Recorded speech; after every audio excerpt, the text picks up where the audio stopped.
Hello friends, यदि आप किसी भी कॉम्पिटिटिव एग्ज़ाम की तैयारी कर रहे हैं और आप अच्छे इंग्लिश को इम्प्रूव करना चाहते हैं, आप किसी इंटरव्यू की तैयारी कर रहे हैं, तो आप आज के इस लेक्चर को स्किप मत करिएगा और आप आखिरी तक देखिए।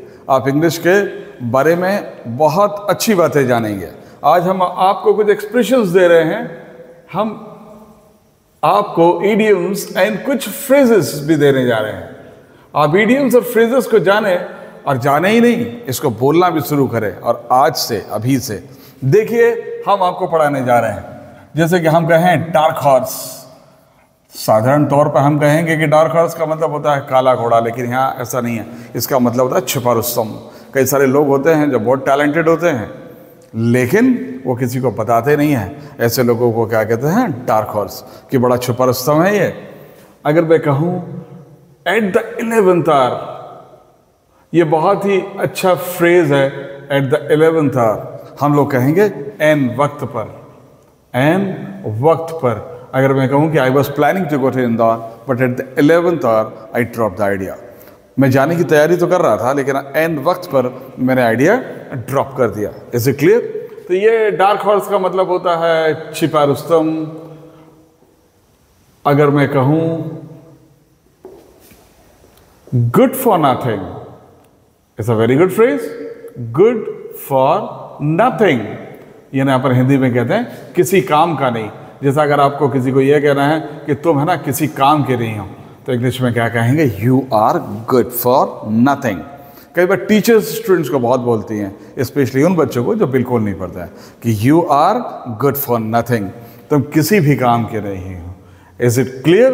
तो हमको इसको समझना है। अगर मैं कहूँ अ डॉग इन द मेंजर, एक बार अच्छा फ्रेज है dog in the मेंजर। Dog in the मेंजर यानी कि वो आपने कभी देखा होगा कि अस्तबल में वो या किसी गौशाला में एक जो लकड़ी का पॉट होता है, उस पॉट में कुछ रखा होता है खाने के लिए, गाय के लिए। वहाँ पर कुत्ता आके बैठ जाता है। अब कुत्ता तो घास खा नहीं सकता, लेकिन वो गाय आती है तो उसको भी भौंकता है, उसको भी खाने नहीं देता। तो ऐसे समाज में बहुत सारे लोग हैं जो खुद तो कुछ करते नहीं हैं और दूसरों को भी नहीं करने देते हैं। तो ऐसा जो व्यक्ति जो खुद ना करे, जो खुद ना करे और दूसरों को भी ना करने दे, दूसरों को भी ना करने दे, तो क्या कहें? Dog in the मेंजर। Is it clear? If I से अ वाइल्ड गूज चेज,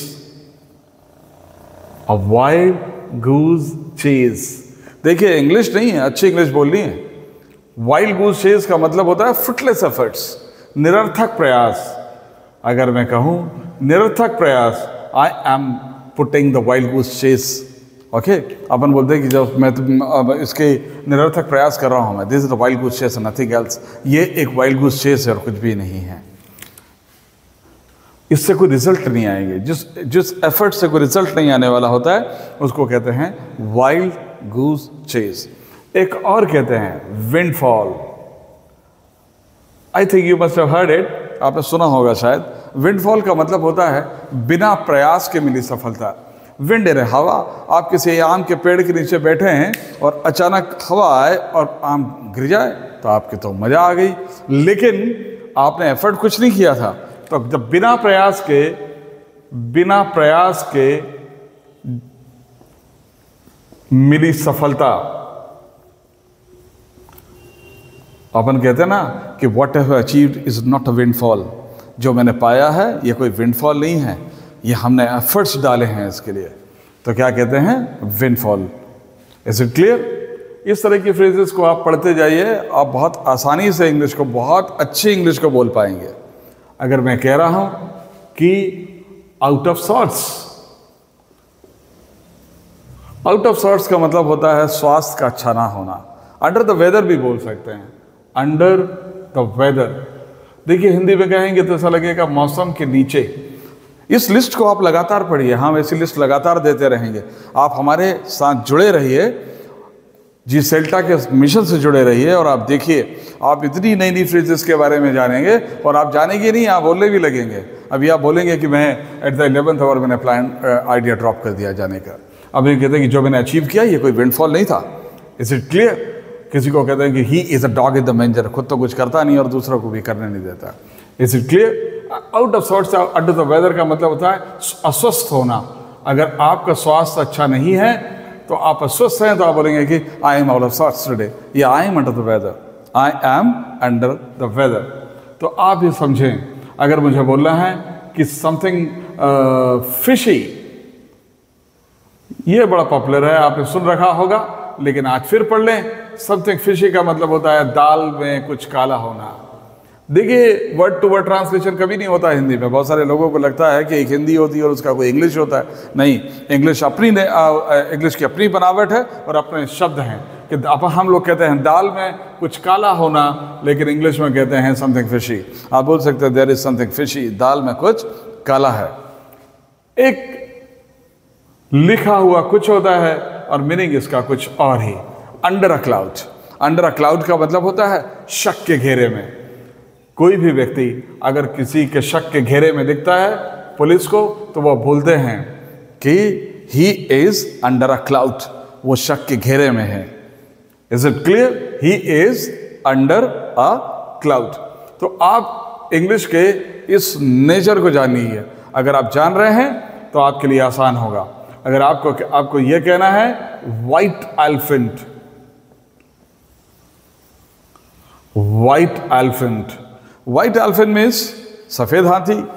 सफ़ेद हाथी ऐसा है कि ये काम कुछ नहीं आएगा आपके, लेकिन शाम में इसको खूब सारा गन्ना लगेगा खाने के लिए, शुगर केन लगेगा, शुगर केन लगेगा। तो आप समझिएगा कि व्हाइट एलिफेंट मीन्स होता है कि काम कुछ नहीं आएगा, लेकिन आपसे पैसा मांगेगा।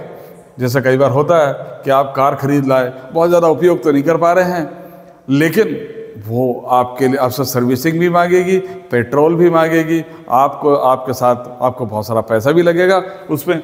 आई व्हाइट एलिफेंट ना काम का ना काज का, काम का ना काज का, दुश्मन अनाज का। तो जब भी कभी आपको बोलना है कि my car is a white elephant, मेरी कार जो है ना वो व्हाइट एलिफेंट है। अगर मैं यहाँ पर कहूँ अ पीस ऑफ केक, देखो कितना अच्छा फ्रेज है। ये एक बात याद रखिएगा, ये केवल 10 या 15 पढ़ने से कुछ नहीं होगा, ये पूरी लिस्ट याद कर लीजिएगा। और सभी कर सकते हैं, आप अपने फ्रेंड्स को भेजिए अपने, और सभी लोग इसको यूज़ करें फैमिली में। A piece of cake, you may use cake walk. Cake walk का मतलब होता है हलवा, यानी कोई आसान काम, कोई आसान काम। अगर मैं कहूँ कि English learning is a piece of cake, English learning is a duck soup, duck soup भी यूज़ कर सकते हैं, cake walk. Is it clear? तो आप इस तरह के सेंटेंसेस को आसानी से बोल सकते हैं और बड़ा मज़ा भी आएगा। देखिए अपन रिपीट कर लेते हैं। डार्क हॉर्स का मतलब होता है छुपा रुस्तम, at the 11th hour means end वक्त पर, and you are good for nothing, तुम किसी काम के नहीं हो। A dog in the manger, dog in the manger है ना, जो खुद तो कुछ नहीं करता, he is a dog in the manger. If is a wild goose chase, अपन किसी तरह कह रहे हैं कि वो एफर्ट तो डाल रहा है, लेकिन this is wild goose chase, nothing else. वो वाइल्ड गूस चेस है, कुछ भी नहीं। अ विंडफॉल है ना, कि अपन बोलते हैं कि what he achieved is a windfall, जो भी उससे मिला है वो सब किस्मत से मिला है ना। अगर मैं कहूँ आउट ऑफ सॉर्ट्स और अंडर द वेदर, स्वास्थ्य अच्छा ना होना, he is out of sorts या he is under the weather. Something fishy, दाल में कुछ काला होना। अगर मैं कहूँ अंडर अ क्लाउड, शक के घेरे में, he is under a cloud. White elephant, if is a काम का ना काज का और दुश्मन अनाज का, he is a white elephant in the company. A piece of cake, यानी कोई काम का आसान होना क्या कहलाता है? कोई काम का आसान होना is a piece of cake. Learning English is a piece of cake. ऐसे क्लियर? पढ़िए और इम्प्रूव करिए अपने आप को। Bye bye.